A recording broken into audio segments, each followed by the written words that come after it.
समाजातील रूढींपैकी एक रूढी अनघाला कायम सतावत होती, ती म्हणजे हुंडा पद्धती.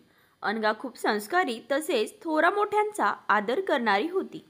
पण हुंडा पद्धतीमुळे ती कितीही प्रयत्न करून स्वतःच्या सासरच्या लोकांचा आदर करू शकत नव्हती. अनघा ही एक साधी, सालस, विज्ञान पदवीधर मुलगी, थोडी घाबरट, भित्री, हल्लीच्या मुलींसारखी चुणचुणीत बिलकुल नाही. पण कुणावर अन्याय करायचा नाही, तो सहनही करायचा नाही, अशी ही अनघा जेव्हा लग्न करण्याचा विचार घरचे करतात तेव्हा तिच्या घाबरट स्वभावामुळे नकार येतात. एक मुलगा जो तिच्या घरच्यांना आवडतो त्याच्याकडूनही होकार येतो. मुलाला पगार कमी असतो, पण मुलाच्या घरचे सुस्थितीत आहे, पण त्या मुलाच्या घरचे मुलीच्या वडिलांना अर्धे घर घ्यायला पैसे आणि अर्धे पैसे आम्ही देतो आणि लग्नाचा दोन्हीकडचा खर्च तुम्हीच करा ही अट घालून लग्न पक्क करतात. असा हा हुंडा ठरवून अनघाच्या सुखासाठी तिचे वडील लग्न पक्के करतात. लग्नासाठी तिचे वडील कर्ज घेण्याची जुळवाजुळव करतच असतात, पण अनघाच्या होणाऱ्या सासूचा अनघाला सारखा फोन येतो. फक्त लग्न ठरवून ठेवले, बाकीच्या ज्या गोष्टी ठरविल्या त्याचे काय? त्यांना हुंडा हातात पाहिजे असतो. अनघाला आणि तिच्या आई बाबांना आश्चर्य वाटते की हे सारखे पैशासाठी मागे का लागले. तेव्हा तिचे वडील चौकशी करतात तर त्यांना कळते मुलाचे आईवडील जे सुस्थितीत म्हणून आपण लग्न ठरवले तसे काही नाही.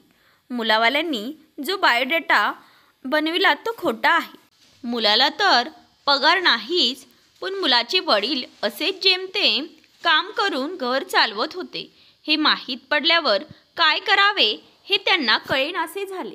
कारण लग्न मोडता येणार नव्हते. साखरपुडा झाला होता आणि आता लग्न मोडले तर समाजात बदनामी होईल आणि परत मुलीचे लग्न होणार नाही या भीतीपायी त्यांनी तो विचार मनातून काढून टाकला.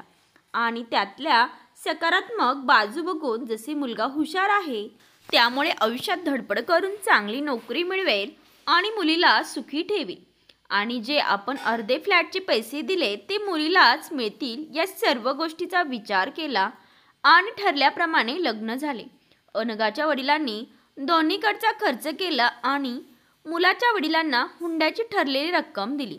लग्न झाल्यावर मुलगा हुशार असल्यामुळे चांगली नोकरी त्याला मिळाली आणि जेव्हा फ्लॅट घ्यायची वेळ आली तेव्हा अनघाच्या सासरच्यांनी त्यांना पूर्ण रक्कम न देता 20 लाखातले 5 लाख दिले. स्वतःजवळचे देणे तर दूर, पण तिच्या वडिलांनी दिलेले पूर्ण पैसेही त्यांना दिले नाही आणि घर घेईपर्यंत अनघाच्या बाबांनी दिलेल्या पैशाचे व्याजही स्वतःकडे ठेवले. या सर्व गोष्टी अनघाला खटकत होत्या. तिने या गोष्टीचा जाब विचारण्याचा प्रयत्न केला, पण तिला उत्तर मिळाले नाही. अनघा घाबरट असली तरी अन्याय सहन करणारी नव्हती. तिने प्रत्येक वेळी त्याचा जाब विचारला, पण उत्तर आणि हिशोब मिळण्याची अपेक्षा नसल्याने तिला सासरच्या लोकांचा तीळ मात्रही आदर वाटत नव्हता. कालांतराने तिने सासरच्या लोकांशी सर्व संबंध तोडले. ते घरी आले की ती त्यांच्याशी चांगले वागायची, पण ती कधीही मनापासून त्यांची काहीही करायची नाही आणि ते जेव्हा गावी असतील तेव्हा कधी काहीही झाली तरी विचारपूसही करायची नाही. पण तिच्या सासरच्या लोकांना त्याचे काहीही वाटायचे नाही. कालांतराने त्यांच्यात कुठलाच संवाद, आपुलकी राहिली नाही आणि नात्यात दुरावा निर्माण झाला. खरंच हुंड्यामुळे नाती तुटत असेल तर हुंडा घेणे कितपत योग्य आहे? परिस्थिती तुमची वाईट आहे म्हणून मुलीकडच्यांकडून पैसे घेणे कितपत योग्य आहे?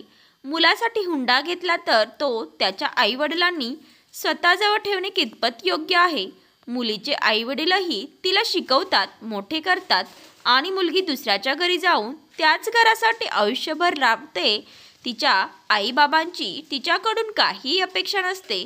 असे सर्व विचार अनघाच्या मनात कायम घर करून असतात. तुम्हाला ही कथा आवडली असेल तर लाईक करा, शेअर करा आणि चॅनेलवर नवीन असाल तर सबस्क्राईब करायला विसरू नका. धन्यवाद.